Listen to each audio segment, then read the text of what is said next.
bütün şərq ölkələrində ilk operanı yazmışdır. Bu ilk operası isə Yeni Mənsub. Azərbaycan xalqının musiqi, poetik yaradıcılığının ən qədim və önəmli janrlarından olan mahnılarda onun pak, yüksək mədəniyyatı, daxili aləmi, arzuları, ümidləri əks olunmuşdur.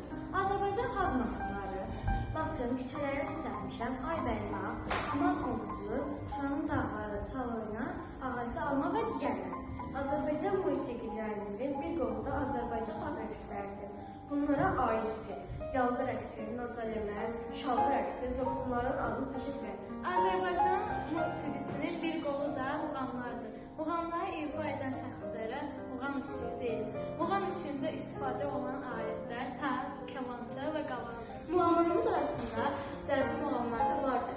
Zərbi muğamlarımız bunlardır: Arazbarı, Qarabağ şikəstəsi, Heyratı, Ofşarı və digər. Kamança Azərbaycanın milli musiqi alətlərindən biridir. Kamançanın 4 cismi var. Qus ağacından hazırlanır. Tar Azərbaycanın milli musiqi alətlərindən biridir. Tarın 11 cismi var. Ən məşhur tar ifaçılarımız Mirzə Sadıq, Bəhrəm Mansurov və başqa.